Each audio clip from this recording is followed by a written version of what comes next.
You're listening to Wild Things and Wild Places, a Muley Fanatic Foundation podcast that aims to discuss issues and efforts related to the Muley Fanatic Foundation mission, the conservation of mule deer, furthering the sport of hunting, and sound wildlife management. Everybody knows I'm a Muley Fanatic. It's time for Wild Things and Wild Places. And here's your guide, Joshua Coursey.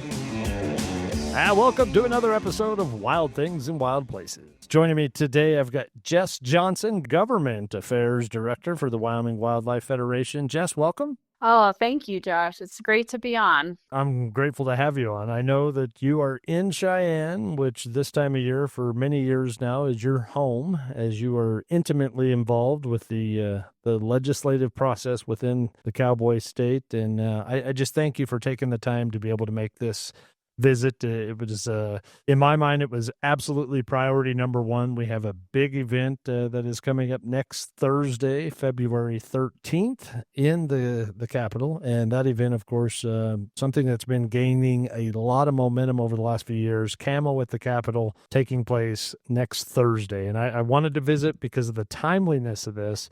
And this is probably in all of the years, and again, I guess this goes back to recognizing and talking about when we talk about wildlife and conservation and our critter groups that support so many wonderful conservation efforts throughout not only Wyoming, but just in North America. When you talk about that, there are those very three distinct pillars. You have the biological sciences, you have the social sciences, and you have the political sciences, and they all are very important. And probably this year more than any other year, I'm going to call it what it is. It's a freaking circus. It is a circus. It is something I have never seen before. And you know, this is my 9th session. I had to go back and count all the name badges that I have to make sure that I was seeing those numbers correct. But it is my 9th session down here, and it is it's something that I've never seen, especially on the wildlife and conservation front. It's just there's a lot of statement bills that are being put out to make a point, but are not actually bettering things. There's it's wild to watch what's going on, and it's been hard to figure out how we meaningfully get involved and spending most of our time here, frankly, just batting away bad ideas. And there's been an onslaught of those. I will attest to that. And when you look at, I mean, the makeup of our legislative body this year, many freshman legislators, and you look at the bills that are coming forth, some of these truly are called curveballs. I mean, they're coming out of left field. Well, they're coming out as things that, like, you know, in the history, we've sort of have this agreement in Wyoming that, you know, things like the Wyoming Wildlife Natural Resource Trust is a good thing. And, you know, all of these sort of things that we've all worked on and we've all come together, and we're sort of seeing a lot of those agreements and these broad bridges of like collaborative work being picked at, because either folks don't quite understand what they actually do, or they've been told to disagree with it for a reason that we're still figuring out. You know, it's just a lot of this. It's a different feeling down here, and I want to say that it's probably twofold. You know, we did have this last election; it brought in a whole lot of new faces. So part of the problem is that a large portion of this legislature is brand new. They've never been a legislator before. They're drinking from a fire hose right now.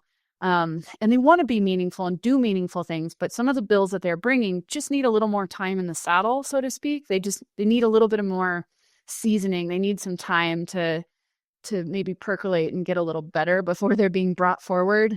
And so we're seeing a lot of bills that, even some that would be good ideas, that just need a little more, how would I say this? A little more seasoning. Yeah, well, that's one way to say it. I can tell you when I was there last Tuesday testifying on a bill, at that time, I think 518 was the number. And of course, that was prior to the Senate deadline or the House deadline this past Monday of individual sponsored bills. Do you know what that total is now? You know, to be honest, I've not had the time to tally them. What I can tell you, though, and this is the thing that I think is really shocking, is those bills, it's not free to the state for those bills to be drafted. You go in, if those bills are drafted, even like the real harebrained ideal ones, that costs the state money to have all of these attorneys, the LSO, Legislative Services Office, all of these folks to put their heads together, figure out how to put whatever your idea is into statute and get it into some kind of workable format. That costs money. It's like $5,000 a bill sometimes, could be $7,000. So you see all of these bills, and there's way too many for them to pass in one session. I think we just had a whole onslaught. I think it was 27% of all of the bills put out died on Monday because they missed a deadline. And so that's 27% of 518 bills. And that's money that we just sort of threw into the wind because we couldn't work the bill. We didn't have time to hear them. It was not a well thought out idea. Again, you said 27% of the bills failed because they ran out of time. Well, the interesting number that I would like to equate 27% to is 27% of registered voters in Wyoming participated in the primary election last fall. And to me, that is alarming. If there's a takeaway, it's like, hey, engagement. You have a civic responsibility to be engaged to what your legislative body. They work for you. This is the people's house. We're not wired to focus on problems, right? I mean, no. What you do with Wyoming Wildlife Federation, what I do with Muley Fanatic Foundation, we are solution-oriented, wired people. If there's a problem, there's a solution, and that's what we work for. Here is an opportunity, because any of this starts with sharing information, educating people, and engaging people to be involved. And this Camo at the Capitol event that has been taking place now for several years, I remember the very first one I attended, the reception. I thought this is something that will grow and is so needed, especially if we can get the school districts around the Cowboy State to get involved and bring the next generation to understand how important this process is and their participation within the process. So let's talk about Camo in the Capitol. Agree more. This is an event that if I had, all my children are grown, but if I had one of my daughters were, in their high school years, this is worth missing school for. You're going to get a lot better education at this than you would that day of school. I can guarantee you. We've had a couple too. I just received a sign up from a sophomore class in Cody, Wyoming. I think they're the class of Commissioner Lundvall. Very good. And I was very excited to see those signups come through. Yeah, so let's break down the Camo at the Capitol. It isn't just show up and observe. No, this involves it's a full day. It's a very full day on Thursday, February 13th. There is no cost associated with this. In fact, there is monies that have been earmarked to be able to reimburse with receipts for fuel, no matter where you're traveling from within the state. But this will begin at 8:30 in the morning with a classroom session at the Laramie County Community College in Cheyenne. Let's talk about what that looks like, and then we'll get to the Capitol tour and then the reception. Absolutely. Yeah. So right out of the gate, we started it early because this day, like you said, it's packed full, but we tried to keep everything that we put in front of folks meaningful. And the idea of this day is to give you a baseline to understand your civic process down in Cheyenne and how that affects you as a hunter, a trapper, an angler, a conservationist, someone who cares about the outdoors and the wildlife of this state. So from right around 9 to 10:30, we actually break into two groups because we've had a lot of people that have come to this more than once. And we finally saw the need where we need to add an advanced class. So we have Camo Basic and we have Camo Advanced is how we call it. The basic class, this is your how a bill becomes law, an overview of the House and Senate, what the interim topics are and an interim meeting and how to be involved in the off time. What is lobbying? How to be meaningfully involved as a citizen and how to lobby, decorum around all of that. What we're trying to do is prepare you because later in the day, we're going to take you directly to the Capitol.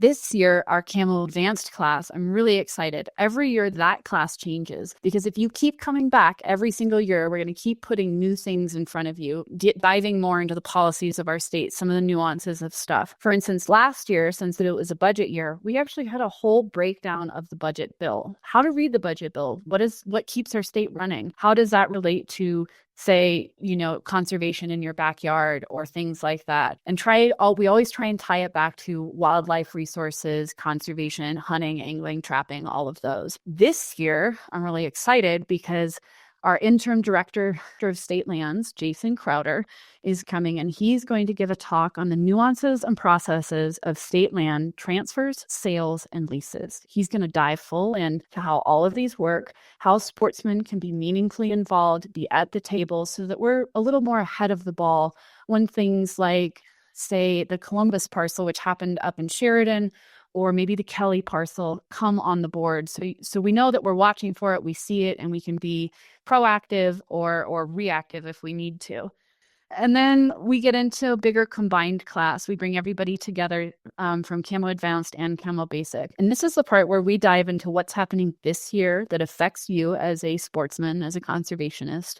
You know, all of these bills that we're hearing about, I'm sure you guys have all heard things coming through, whether it was transferable landowner licenses or it's public lands issues, or it's more nuanced, wonky stuff like how the administrative rules stuff is starting to change. We're going to cover it all. We're also then going to hand it over because the director of Game and Fish comes and gives a presentation, and she's going to talk about how the Wyoming Game and Fish Department interacts with the legislature or can't interact with the legislature, gives you an idea of like how these bills affect them. What are the facts of the bills? Little known fact, Game and Fish can't lobby for itself. So they have to say how bills affect them, not if it's good or bad. Then we'll also have another little state lands presentation and then a legislature presentation where we're going to have a legislator come and give you a talk from what it feels like to be on the sort of other side of the desk and how meaningful ways to communicate and build relationships work, and you know what works and what does not. We'll do a little more about the relevant bills, and then we pack up, we take you from the classroom, and we turn everything that we just learned, we turn you loose into the Capitol and let you practice it. We'll take you to the Capitol building. This is like one of my favorite parts because, you know, a sea of camo. We're walking into the Capitol building in a day, people take notice. The legislators love camo at the Capitol because they know the hunters and anglers and the trappers are going to be there to have these discussions. And you get to be the celebrity that walks in because you have camo on, and these legislators come out and talk to you and they want to hear more. You get to sit in on committee meeting. I've organized to make sure that there's wildlife-centric bills being heard in the committee that we're going to sit in on, which is amazing. That's the chairman, Andrew Byron, has done a fantastic job with TRW this year. He's just been a really incredible legislator and is excited to have Camo at the Capitol in his committee meeting on Thursday. And then we turn you loose. We'll teach you how to pull your own senator or representative. We have people like a host of lobbyists and other folks down there to help you figure out things. If you are nervous to do it, we have a buddy system going. We have a lobbyist that's willing to help you and break down everything, try to make this as least intimidating as possible, facilitate you meeting your representative, your senator, having a discussion if you choose on a bill that you may have heard about, that whatever bill tickles your fancy that you want to talk to them about. We're there to help. We'll have resources, we'll have facts, we'll have talking points, but we're not asking or saying that you have to. This is a voluntary choice of like, we're not saying you have to lobby for or against this bill. We're giving you the information. If it's something you want to go and talk about, we are there to help. And then at 4 p.m., we are actually holding a press conference that you can watch and be a part of if you want to. But there'll be a group of us that are going to be giving a talk about biology from the bench and sort of how we hope this legislature starts looking at wildlife issues and the lens through which we hope that they start legislating from. And then you get a short little break because you've had a really long day. And 6 p.m. at the Cheyenne Botanical Gardens, we then come together for a grand party and an enjoyment of the amazing. We have wild game appetizers, a Wyoming-based bar. It's really a love letter to the state of Wyoming, our natural resources, our wildlife, our hunting, our fishing, our trapping, our public lands, all of that. And this is the Sportsman's Legislative Reception. The governor will speak there. The director of Game and Fish speaks there. The head of WWNRT, the Wyoming Wildlife Natural Resource Trust, will speak there. This is a place where you can come, Legislators show up, so you get a more casual atmosphere to like have a beer with your senator or your representative. You get to talk to the governor a lot of times. There's a lot of just, it's a wonderful feeling because you're surrounded by people that deeply love the state and everything that makes it so amazing. And that sort of tops off the huge day that is more, every time I talk about it, I'm like, wow, this is a very jam-packed day. I think one of the other things that's important to note is that on top of gas reimbursements, a discounted hotel room, and anything like that, we also feed you throughout the whole day. So we will have coffee and sort of some danishes or something to kind of keep you going. We'll have snacks throughout the day. We have lunch. We'll make sure that we provide lunch. And then we have the wild game appetizers and open bar at the legislative reception as well. Yeah. And Jesse, I want to make sure that I clarify this, because I started by saying, think about someone that would benefit from this. But I'm telling you right now, this is something for anybody and everybody that is a resident of Wyoming. It doesn't matter. No matter how old you are, there is not an opportunity to be really exposed to the deep dive into how our legislative body works. The people that represent you, that are your voice. This is truly the awesome event. And I think it's fitting that it's on Valentine's Eve. You talk about a great date night? This is it. I know. Bring your spouse. Well, we always chuckle because, people are like, oh, they always wear red for Valentine's Day. And I'm always like, no, well, we wear camo.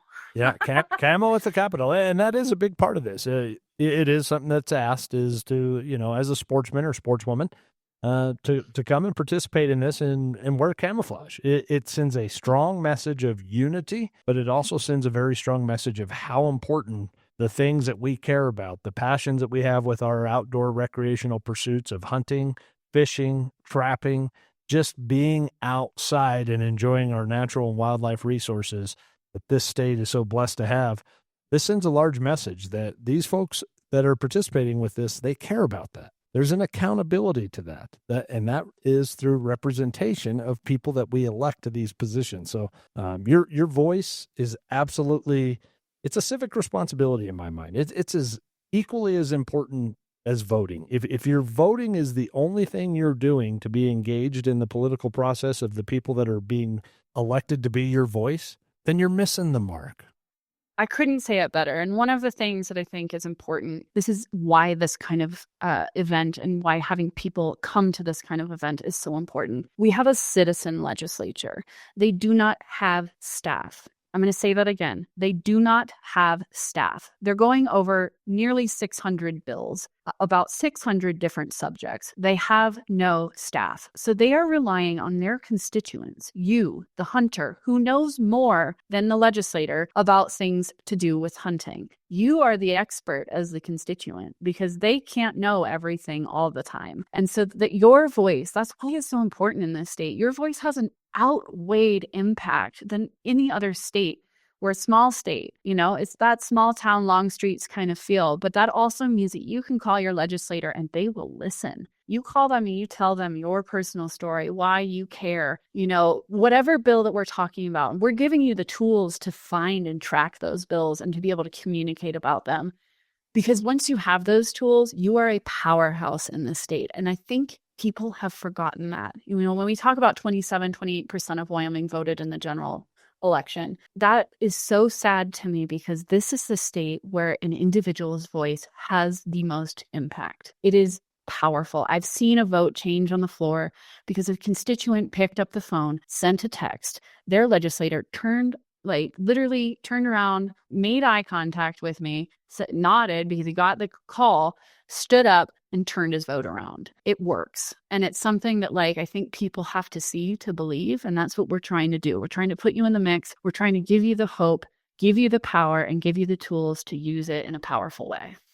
It's needed. They get so excited when people, you should see them. I mean, when you walk in, if you come to this event, you walk in and these guys are scrambling to connect with you as a hunter. You are needed down here and every one of them feels it and reacts to it in different ways. And I also think that that's a really powerful part of that as well, because they aren't, a lot of them are not hunters and most of them sitting on TRW.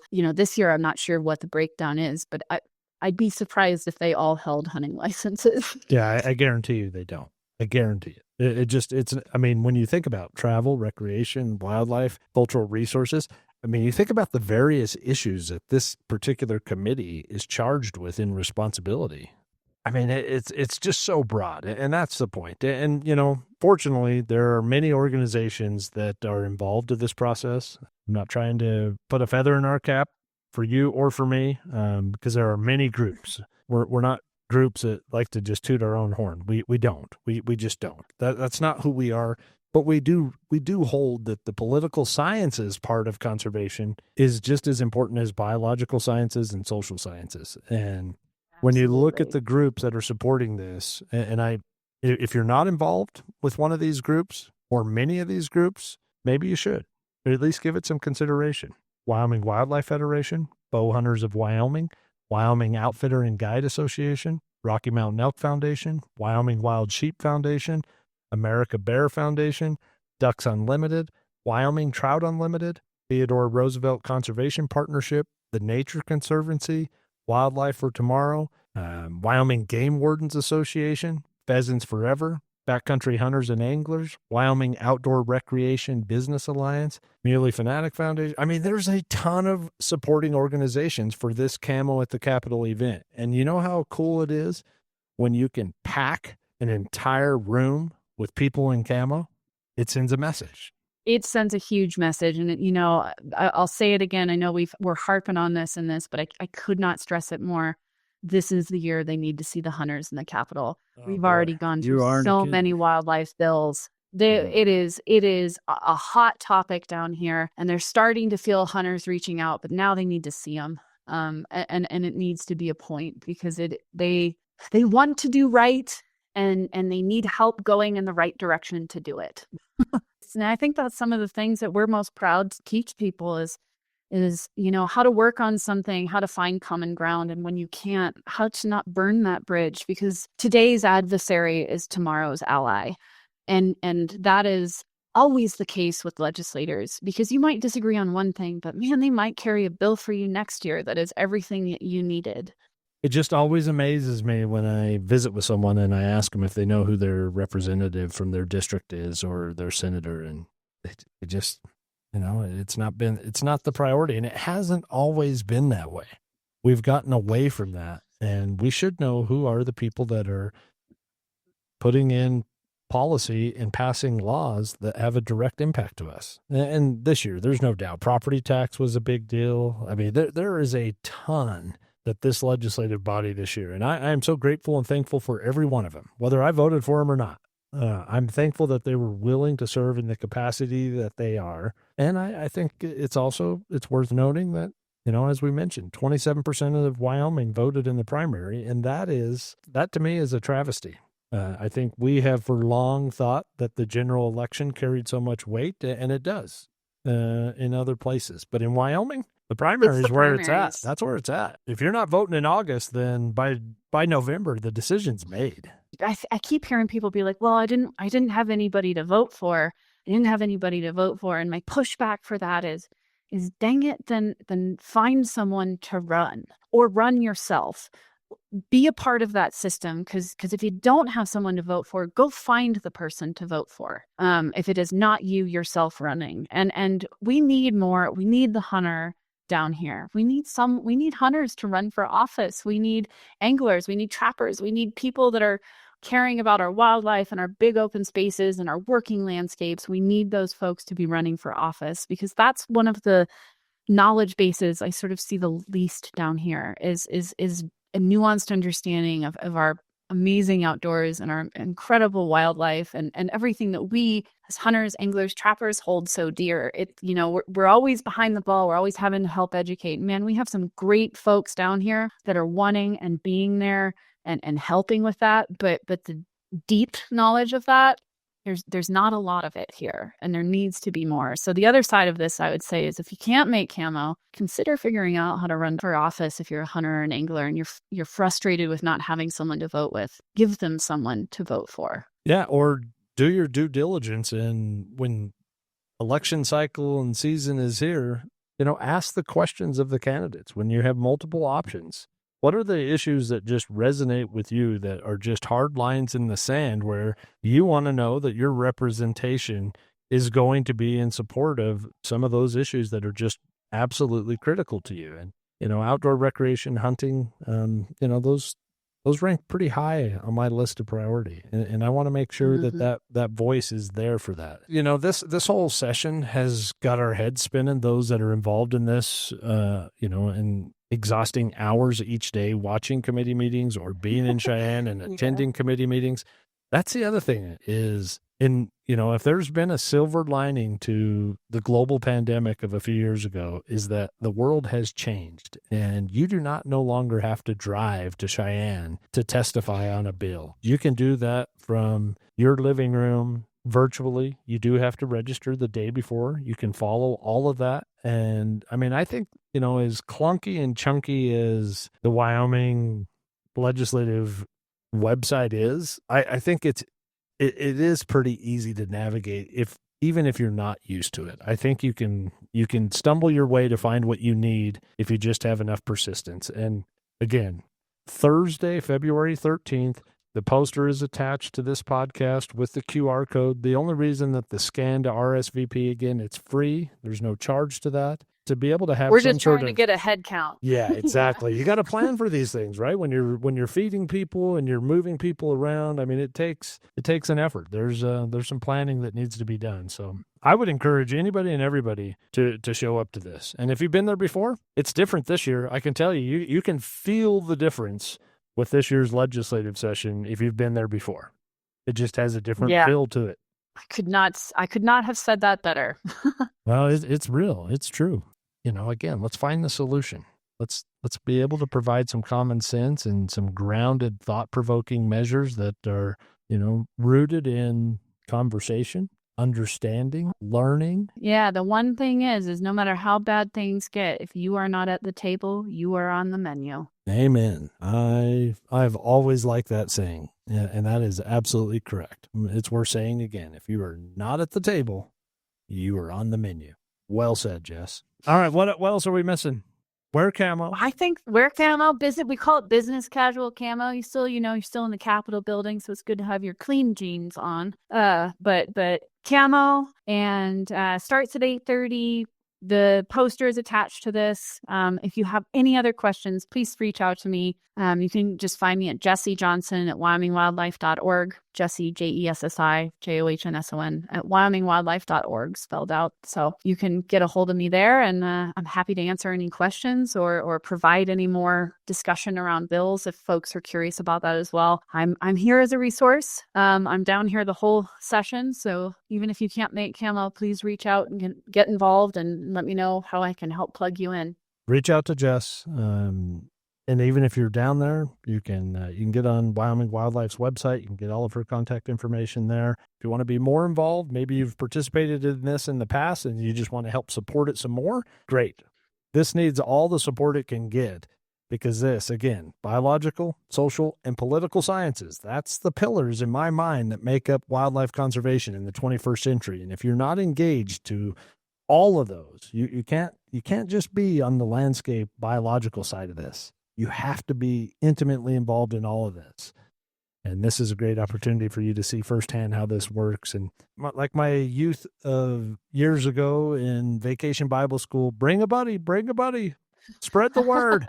Yeah. Well, the Hilltop Baptist Church did a great job with that. I'm telling you, there's something to be said for that. Bring a buddy. Yeah. Bring your spouse. Well, politics is always more fun with a buddy too. Right. Yeah, it is. And just remember these folks, my dad used to always say they put their pants on one leg at a time. They're no different than you. Yeah, boy, thank you for this time and thank you for getting the word out there, and thanks all of you that are listening for plugging in and being involved and caring about the future of this state. We just cannot do it without you. And again, it's our responsibility, right? All right, Jess Johnson, Government Affairs Director for the Wyoming Wildlife Federation, who is posted in Cheyenne as part of her obligations professionally. This is her detail, and she takes it very seriously, has earned great credibility with our legislative body for many years, and I can tell you she needs all the help she can get this year especially So please make Camo at the Capitol something that you can prioritize on your calendar.